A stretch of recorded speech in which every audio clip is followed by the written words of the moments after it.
Welcome to another edition of How to Build Lifetime Cash Flow Through Real Estate Investing. I'm Rod Cleef, and I am thrilled you're here. And I know you're going to get a tremendous amount of value from the gentleman we're interviewing today. His name is Mark Kenney, and he's involved in over 2,000 units, over $135 million worth of properties. And we are going to dig into how he got there. Mark, thanks for being on the show, brother.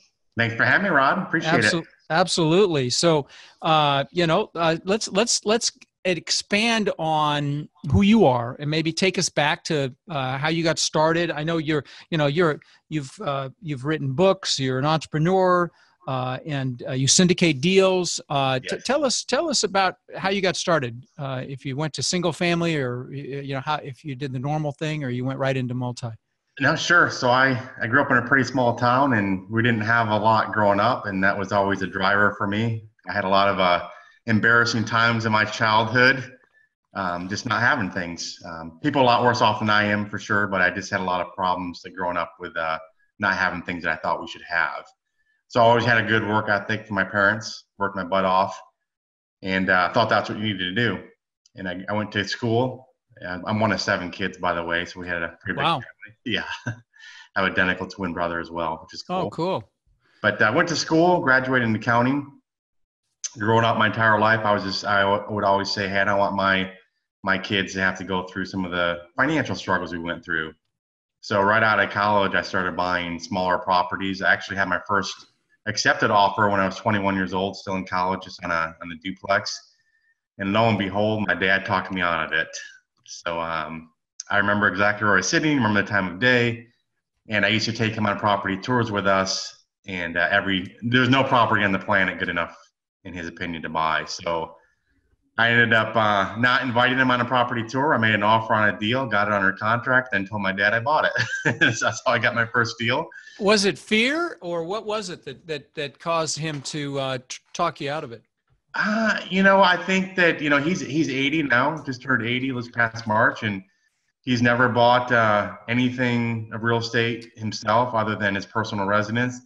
I think he just thinks you wait around until you get the 50% off type deal, which is pretty difficult to do, and you never do it. So That's kind of the way he was with everything, really. I'm in love him to death, but didn't matter what it was. Cars, houses. And so he talked me out of that one, and then I did get the one. And what was that, a Plex as well? So it was a duplex. Mm-hmm. And then we started buying some 3 and 4 units. Good for you. You went right into multifamily. So this is when you were 21 still, or 22 thereabouts? 22, I guess. Yeah, okay. So 24 years ago. Happens fast. Yeah. Then I went corporate world. Started working as a CPA for a while, and then did IT consulting, but continued to buy properties, smaller properties. And you're in Dallas, right?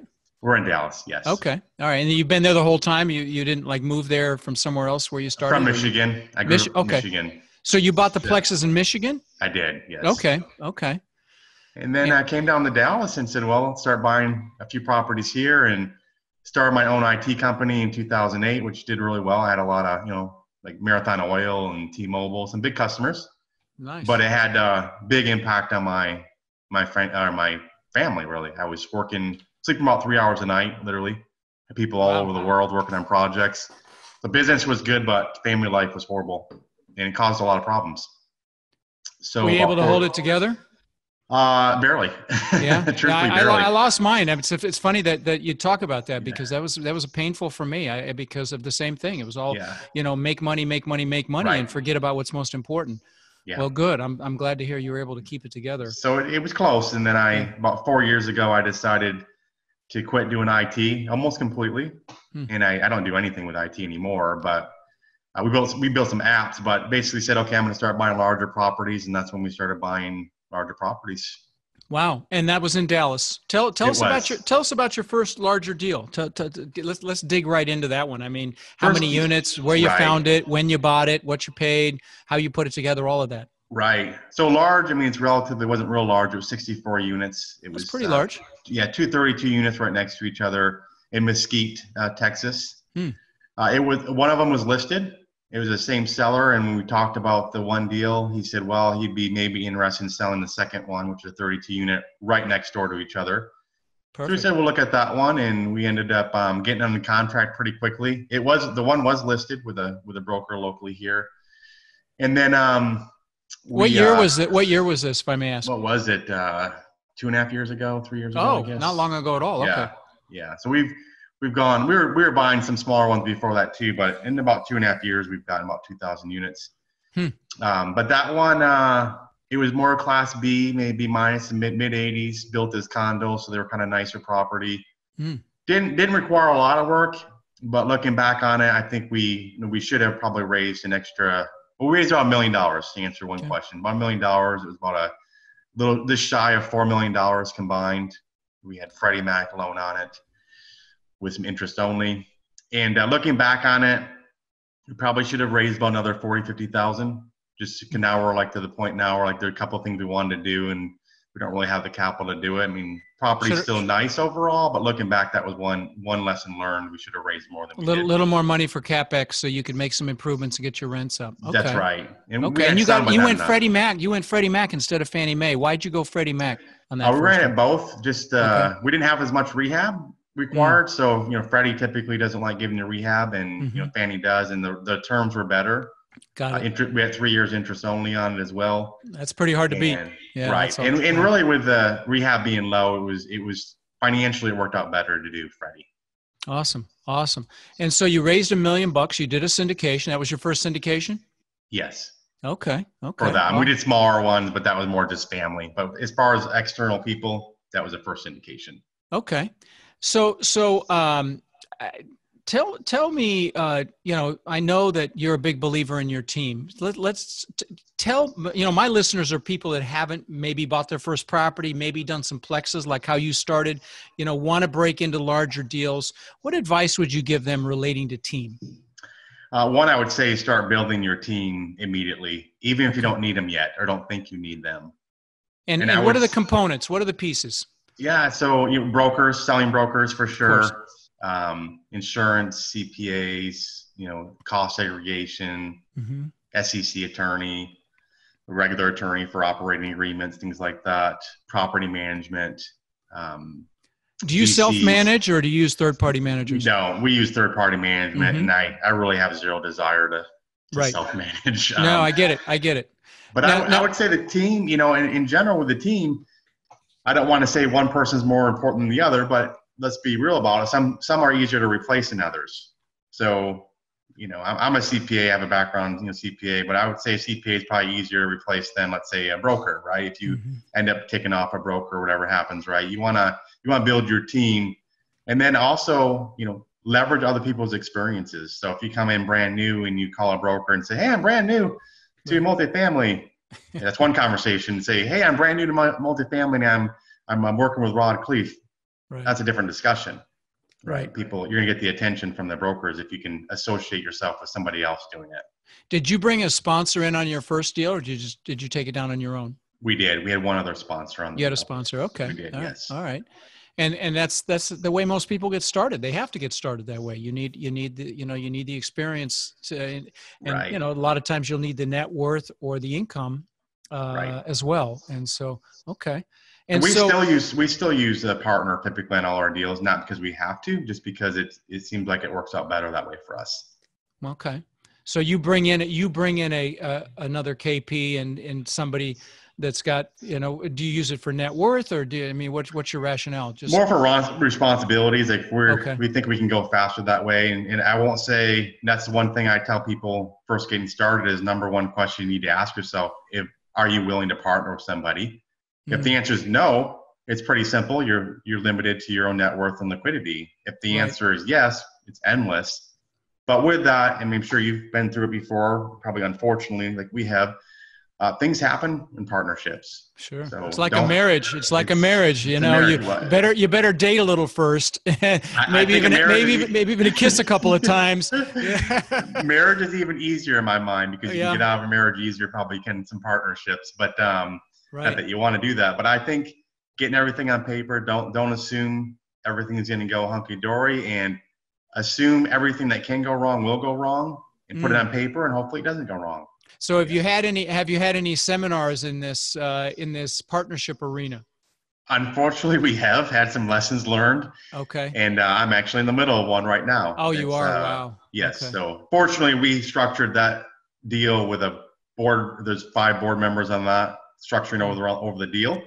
Okay. SEC attorney from Harvard and a Marcus and Millichap guy and a CFO from a publicly traded company. So we had that in place to be able to make a change in partnership, and we got it done. But I can tell you, a lot of stress. You know, you also become hijacks friends. your brain when that happens. It really does. And it does. And it's just no fun. Was you know, and very free. And I've had them happen myself. Very frequently it's from a lack of communication, either initially or ongoing. Is that the case with yours? 100%. Yeah. And communication, one, but also producing things that we asked for, like, hey, where we on certain things. He was a property management company as well. Made it tougher, but communication is number one. No question about it. Even if, and guys, those of you listening, even if it's, you don't want to have the conversation, have it anyway. Have all the hard conversations up front. And then if something pops up, do not kind of hope it'll resolve itself. Hit it full on. But yeah, every time I've had litigation and upset and angst with partners, it's always been because communication is broken down, or it wasn't firmly delineated initially. Exactly right. Okay. So back to property management just for a minute, because everybody that listens to my podcast knows I'm big in self-management, but I want to clear something up. And because I take these coaching calls from students and they're all like, well, I know you want me to self-manage. Let me be really, really clear, guys. Do not self-manage when you're in acquisition mode. When you're out there looking for properties, do not deal with toilets. Now, I will say this. I've interviewed people on this show that have tens of thousands of units and or thousands eclipsing your incredible portfolio here, Mark, and many of them self-manage. But my caveat is get to a place where you have enough of an infrastructure where you could bring somebody in-house to do what you're paying the managers to do, which is manage your managers. If that's where you want to go. Now, I like control. I'm a bit of a control freak, but definitely not when you're in acquisition mode, guys. So that's my position. I don't know if you're going to always use third party. I don't know what your thoughts there are. Have you brought in managers as partners? Is that you? I think you kind of saying you just did. Right. Yeah. Okay. So you're kind of locked there. Yeah. Well, that's the one. Fortunately, through our board, we're able to remove him. So, but we use the other third party here more in Dallas for our properties, and they've worked out really well. We've had one before that didn't work out very well, and we got rid of them. I think the key is, unfortunately, don't give them as much, I guess, room to prove themselves as you might think that they try to convince you to. There's a finite period of time that you give them enough chances, and it's like you pull the trigger and say, I need to replace you, because make sure you have someone to replace them with first. Right. They'll talk a game and they'll say, oh, we're going to improve and here's all these things. But end of the day, it's a business and you have investors' money involved. You need absolutely. Action. No, you've got to be on it. That's right. So any tips for finding a good management company? I think for finding one in particular, if you're not familiar with the area, one is, I think, talk to bankers, lenders. Good. I think lenders, I mean, they have more at stake than anyone else in the deal. I would have said brokers, and you said lenders, and that's even better, guys. Well, definitely lenders. That's a great tip. Great tip. Lenders and brokers as well. But brokers aren't as well. They're not actually in the deal, but lender to me is the best place to start. Yeah, no, that makes sense. They're going to know who they're comfortable with. That's a great tip. So tell us about your largest deal. What was your biggest deal? 454 unit deal. Wow. In Atlanta, 2 portfolios, so 346 and 108. And you like Atlanta. A lot of people are real hot on Atlanta right now. I do. Atlanta, Dallas is getting very, very tight in my opinion. Right. Too tight. We haven't bought anything here for 13 months. But I like Atlanta. It was I guess it was in January we closed on it. And good deal. Occupancy is pretty good on it already. There's a pretty big rehab budget we're putting into it. So is this a combination of the 2 deals, or was it one of the 2? Are they combined? They're separate, but the same seller. We closed at the same time. Oh, you did? One loan. Yeah, one loan for them as well. So tell us about the what was the overall price between the 2 of them? 17.8. Okay, so you had to raise about how much did you raise? 6.2. Wow. So a lot of CapEx there. Yeah. Okay. We had to do it. We sent the PPM out the Monday after Thanksgiving. Wow. So not a great time. We had to close. No. People aren't No. thinking money then. Don't do that, guys. But that wasn't Right. our doing. That was really the attorney. And there's some other things that held things up for about 3 weeks. And so the Monday after Thanksgiving, we had to close in January. And I was on a cruise mid-December, which was not a vacation because I was raising money. So wow. Okay. yeah. So 6.2. So how much per door are you calculating for a rehab there? Would be I think we have about $3 million rehab. Wow. So it's and that's the thing too, when you think of rehab, some of the things we're putting in rehab, we're not going to get any more rent for. That's why I tell people, be careful where you're spending your money. Some are required, like we have to replace, $400,000 of plumbing. Well, tenants typically aren't going to pay more for that because unless it's leaking all over. No. So when people start saying, I'm going to jack rents up, you're not going to get more rent for new plumbing typically, or maybe new roof, but it's things that people see. Tell us what happened with the plumbing there. Was it water or drain line? Sewer lines? No, it's under. Actually, not drain lines. They're the polyurethane type plumbing that needs to be replaced just because the lender wants them replaced. Really? They're pretty common in the South, and they think it cracks more prone for leaks. So they literally made you tear up floors to put new lines in. It has crawl space. Oh, okay, good. Okay, good. Yeah. Okay, good. Wow, that's a major deal. And the lender required it. That's interesting. They do. Okay. Yeah. All right. On that one. And what are the repairs? Were they interior or new roofs? New roofs are 500 or so. So you're talking right there almost $1 million right off the bat without getting any improvement. We knew that. And then the interiors. It's a 1989 construction, both buildings, and we're going to redo the interiors. We've already started doing that and bump the rents because of that. Okay, nice. Well, so many people that listen think that this is all easy and success comes easy and there's no issues. And we've already talked about a couple of seminars, but are there any other dark times in your journey that you'd be willing to share with my listeners? Any other seminars or learning experiences that might help my listeners? The one I'm going through right now probably is the toughest, truthfully. The team thing. Okay. The team thing. But we had some other kind of softer type things, not quite as bad, like, walk-in units. We didn't walk the vacant units before we closed our first property, and there were 5 vacancies when there were 4 additional vacancies essentially. So now our contract has stipulations in there. We get we ask for a $1,500 credit for every vacant unit that's not made ready. We usually get about $1,000 for it because we kind of haggle back and forth. But one of our last deals in Dallas, we got $18,000 back for that. So that's a great clause to have. That paid off. Wow, awesome. Yeah, with clauses around the city inspection, which saved us literally $200,000 on a deal. Could you please elaborate? But basically, all the city inspections have to be repaired by the current seller. And we go and get the inspection report and things like that. And there were over 700 city violations on a 255 unit.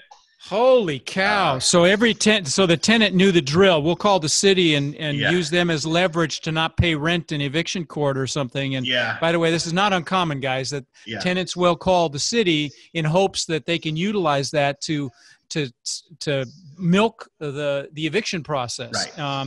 And so is that a C-class property then? It is, and it's by far our best deal. We closed down at 13 months ago, and we paid $15.4 for it, and it's worth about $23 million right now. No kidding, fantastic. 13 months. No kidding. So, well, that level of building inspection complaints led me to believe that it's probably a C property because that's where you get that kind of stuff. For sure. Okay.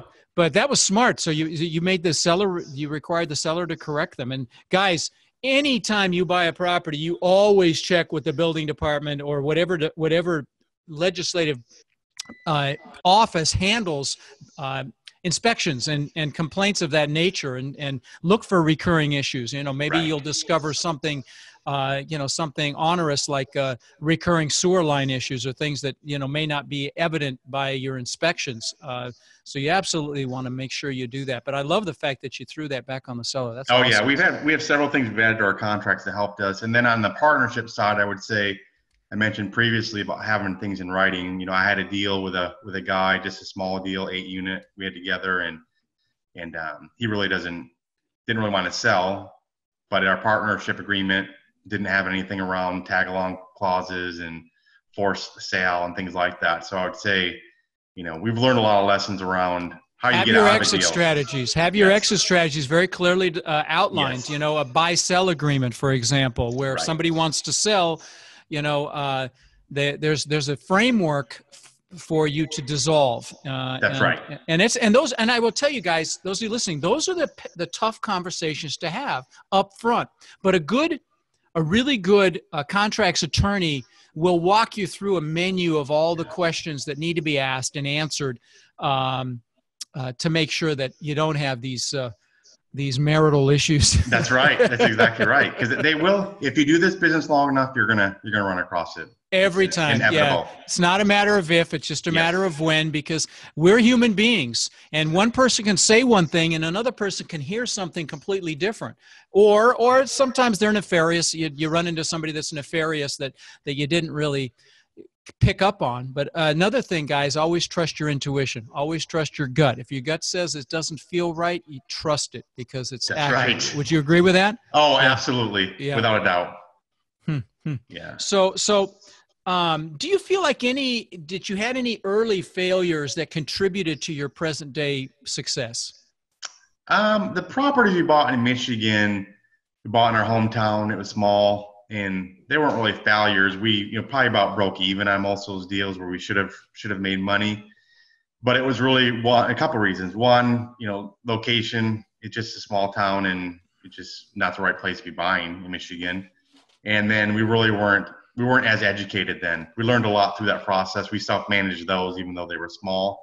But I think getting the experience from somebody else that's been there and done that is invaluable. Sure.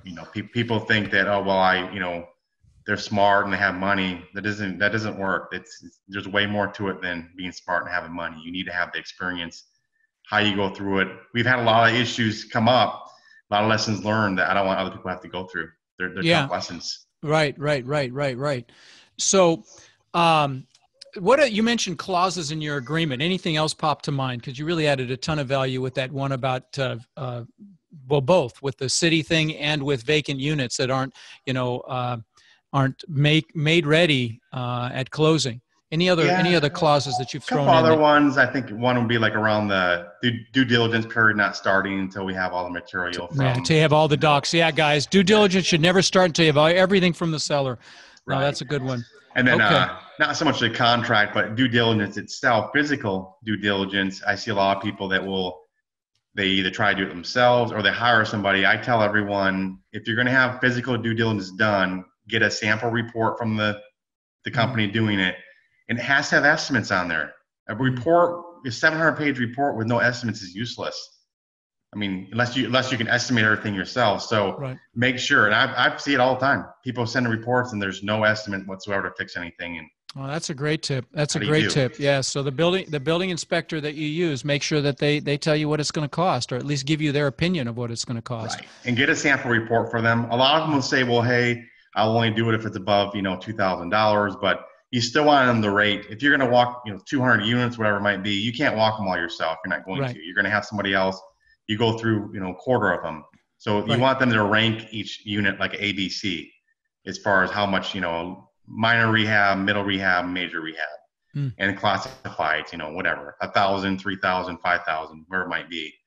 Some might be even more if they're down to the studs, right? We spent 20 plus thousand on some properties, but you need that because if you're not an expert in estimating, you don't know whether you're or it's gonna completely delay anything you're doing. If you need to get contractors in there, and obviously you're going to get contractors in there anyway. But my point is to give you estimates. It's going to be very difficult to do that after you've initially walked them and asking the seller to do it again to get your That's together. Right. That's very difficult to do, if not impossible. Right. So let me ask you this: what's the best piece of advice you've gotten associated with this business? Get somebody that's done it before to help you. Yeah. I mean, if I would have done that earlier, it would have saved me a lot of headaches. Yeah. So what markets are you focused on right now?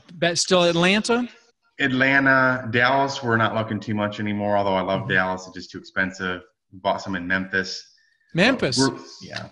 More Wow. cash flow. Right. Good cash flow. But in general, the Southeast U.S. is where we're looking mostly right now. I'm focusing personally, right or wrong, less on the appreciation because I think that's a misnomer. Couldn't agree more. And start looking more at the cash flow. Yeah. If any of you listening are interested in the Southeast, I've got my live event coming in Tampa, January 19th, 20th, and 21st. I'd love to see you there. In fact, it's 2/3 sold out already. So really, if it's you're a 3-day interested, event, right? 3-day event. Perfect. Yeah. So it's going to be a lot of fun. I'm really excited about it. Well, let me ask you this. You know, a lot of the guys on this, a lot of the people that listen, guys and gals both, that listen to this show haven't taken action yet. What would your advice be to them? You know, the people that haven't done this yet. I think you need to have a reason that's big enough to do it. If you don't have a reason big enough to do it, you're not going to do it. Mm-hmm. For me, I had a reason. It was costing my family. Mm-hmm. So I had a choice. I could continue doing what I was doing and probably lose my marriage, right? Or take action. But if you just think it's a good idea to get involved in it, I would say, that's great. But you need it's a tough business. It's not as easy. It's great. I love it. I wouldn't do anything else. But don't just think you're going to. Don't dabble. Don't dabble. No. Listen, there's two things. You've got to know what it is you want, and more importantly, why you want it.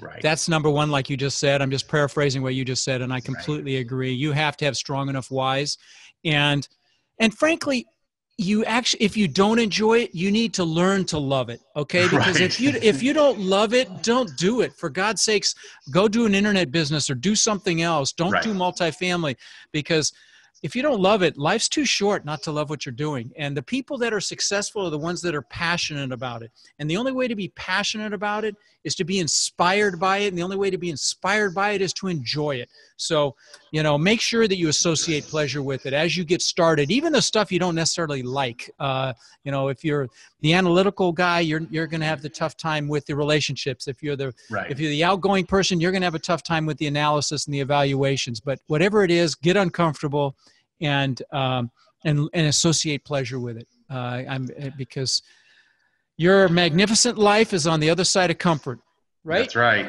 That's exactly right. Couldn't agree more.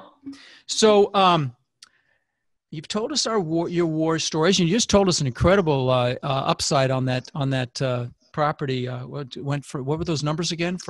It was 255 unit deal. We paid $15.4 for it, and it's worth about $23 million after 13 months. Oh, that's beautiful. It had so we look at it. You can look at a deal. People say, "What do you like?" Well, I like more than one angle to it. If all I can do is raise rents, I don't like that as much.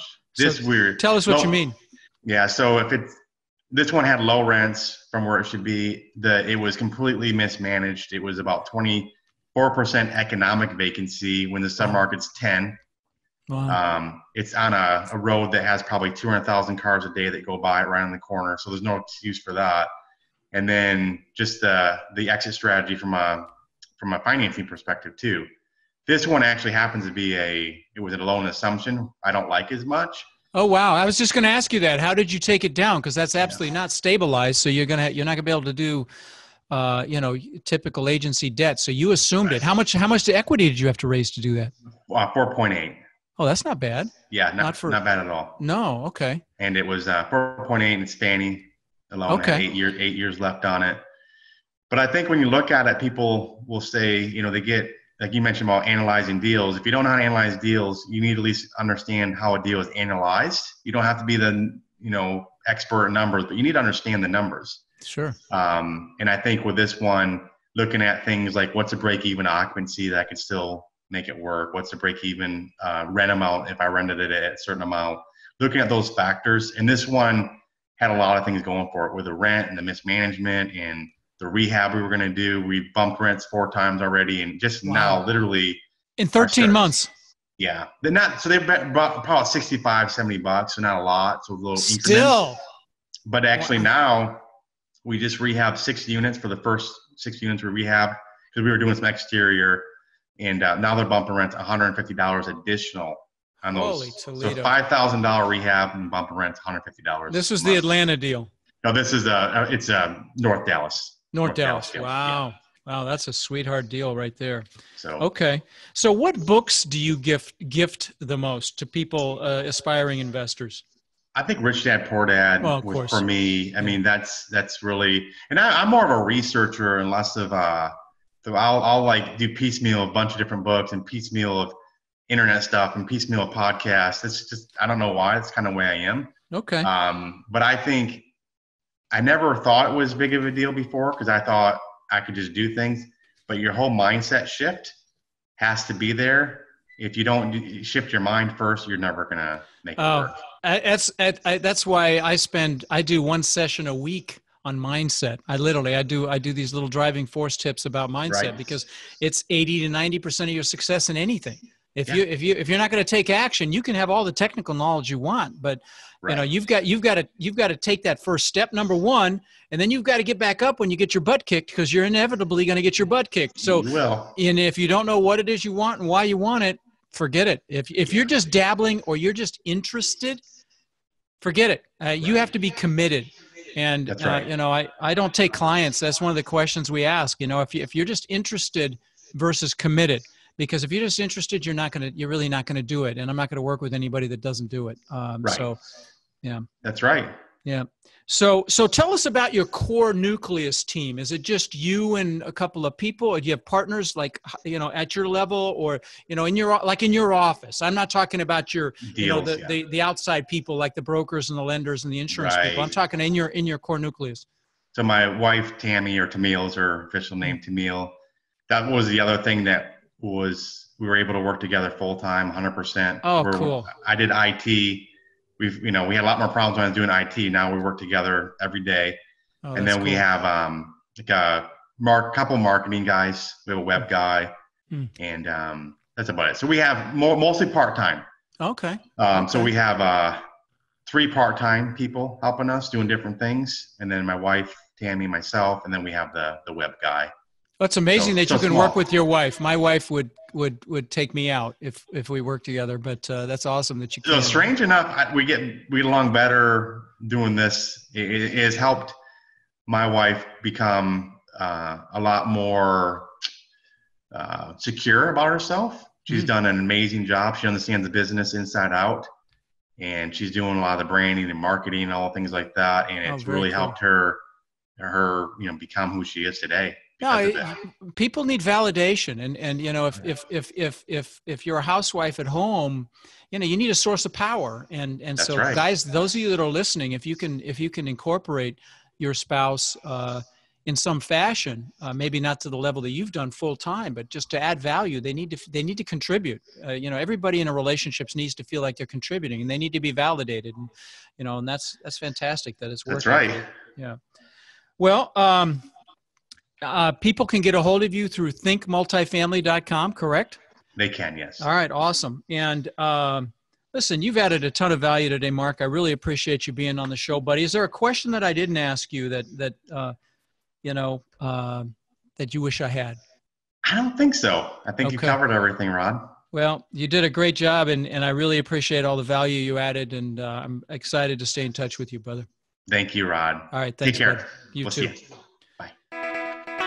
Thank you for listening to the Lifetime Cash Flow Through Real Estate Investing podcast. If you've enjoyed the show, please subscribe and then take a moment to visit iTunes and leave a 5-star rating and review. For more resources to connect with us further, please visit our website at lifetimecashflowpodcast.com. Tune in next week for our next show.